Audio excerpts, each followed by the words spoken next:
People often say that Harry Potter is our generation's Star Wars, that it marks us as a culture, cultivating nerdiness in every single person who reads it. J.K. Rowling supposedly said that, and I quote, whether by page or by big screen, Hogwarts will always be there to welcome you home. But you know, I was born in 1997. I may have lived through Pottermania, but I didn't personally experience it. I think I got the movies, not on theaters, but on DVD, eventually. One of my fondest memories of me as a child was of my mother sitting by my side and reading the subtitles of Chamber of Secrets as I watched it, because I was too young to know how to set it up for Portuguese. Harry Potter was one of the few series of movies and games that got dubbed into European Portuguese.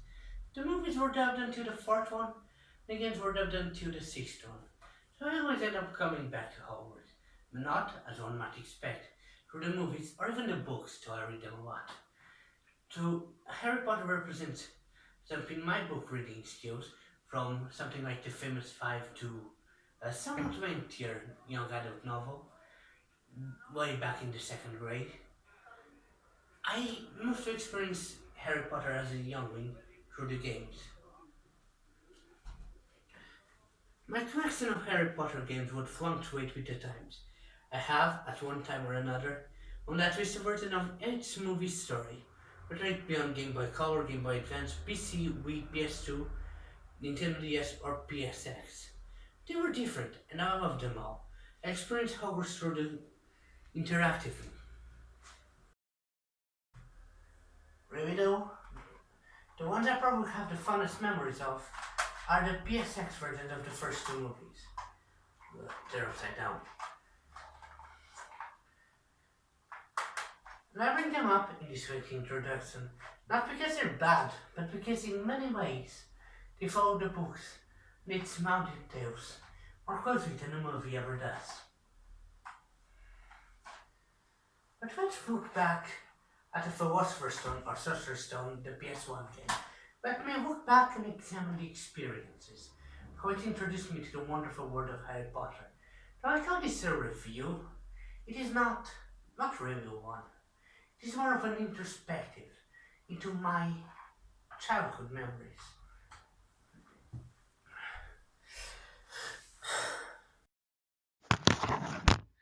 Harry Potter and the Philosopher's Stone mostly follows the story of the first Harry Potter novel, Harry Potter and the Philosopher's Stone. It starts on a seemingly very average street called Privet Drive, where a baby is dropped. A baby which is very unusual indeed. Though starved of affection, the young baby, named Harry Potter, grows up to be a kind and somewhat unique young boy. The strangest things always seem to be happening around him. At age 11, in an isolated cabin where he and his family took refuge from letters addressed to him, he is revealed to be a wizard, and from then on he embarks on to Hogwarts, a school for witchcraft and magic. The game actually starts out with Dumbledore talking to you, giving you a warning about how deadly the third corridor is. Now, if you talk with him again, there's a sense that he might repeat book dialogue, such as some truly marvelous words. I've actually checked the Portuguese version of the story, and they were copied verbatim from the translation. But this is just the first of many, many book details included that were left out of the movie. But first, I must admit to spending hours upon hours just sliding down the stairs and jumping. You don't have a traditional jump button, rather you press up on a ledge to climb it or jump out of it, but there's something inherently satisfying about the sound of him sliding down on them and jumping. For some odd reason I would turn on the game just to do this. Hogwarts itself is kind of small, though neatly designed. Through a series of hallways, it has sort of a square design, where everything connects and back. Though it might be disappointing not to have the fat wave in the seventh floor, this streamlines it. After rescuing your owl, Harry from Draco Malfoy, you gain a Nimbus 2000, admittedly in a less crowded manner than in the book, and get to a flying lesson. Ah, flying. Other games in the series would allow you to free roam on rooms, and other games would make Quidditch more dynamic. As it stands, flying in this game gives you a total freedom within the field, but you're supposed to pass through rings. Just about video games and much as well. I really enjoyed it sounds. Of course, in here you just learn the basics, but later, when chasing a snake, you will have to take wild turns and fly up and down on the field. The controls are somewhat like there isn't an inherent sense of drifting corners. You need to turn, but they're responsive and satisfying to master. You can also invert them in the options menu, something which I did. Just personal preference. And really quick, can I just call attention to the fact that instead of assigning a spell to a button in the controller like other games would do, if you're in an area where no magic is about, it just fizzles out? It's funny. Not that one thing spell itself isn't very satisfying. With every other spell besides Flipendo, you get into a pre-rendered cinematic. The effect happens. You will have to learn the effects of them. But Wingardium Leviosa allows you to levitate objects and control their positioning.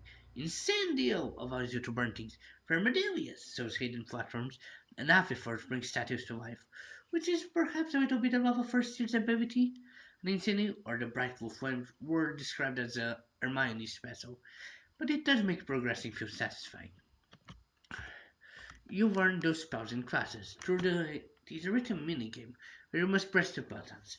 As I'm recording this video away, that proves to be a somewhat difficult task.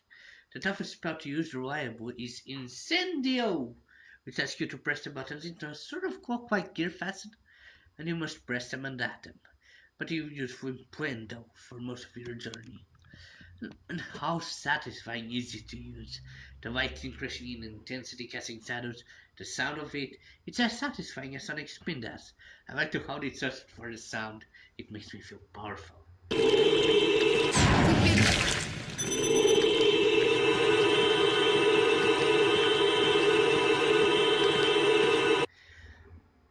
So rather than going bit by bit on the game, I will just mention some little details that are adhere to the book, and I'm sure the movie as well. It's been a few years since I've seen it. Dumbledore says a word. Harry can his broom up to his head, even if it's only him in this version. Harry getting a broom by Owl. The Great Owl and how it displays the night sky. It has floating candles. Hagrid's hut being tiny but homely. Norbert with her Norberta. Snape's total contempt for Harry and how he reproaches for him no matter how well he does. The Hotel's corridor. Fluffy. Filch. The Devil's Snares. Keys. Throw. And chess-piece puzzles. They even include the throw and button puzzles. Towards scenes somewhat diagonally and the Gringotts spreading dozens of miles below London. Miss Norris, playing a flute, and perhaps more importantly, Peeves! He's one of my favorite characters that it was for some other reason was always omitted from the movies. As I said, you don't just get to visit Hogwarts, as you visit Diagon Alley on occasion. There is nothing quite as thrilling as the Gringotts ride. So it recycles a bit of crap, but it always makes me on edge dodging obstacles. And while Hogwarts itself is linear, as it can be, there are some small diversions. You might notice some thinner bookshelves or different colored walls that lead to secret rooms. Those are a lot of fun. Everyone makes fun of the models in this video game, and I would be lying if I said I didn't see why. Why was it out I was too engrossed in the world to notice? I think it still managed to look quite good in other areas.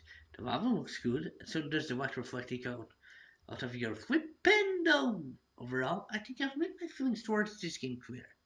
It may be just a nostalgia talking, but, but I honestly believe it to be a good game.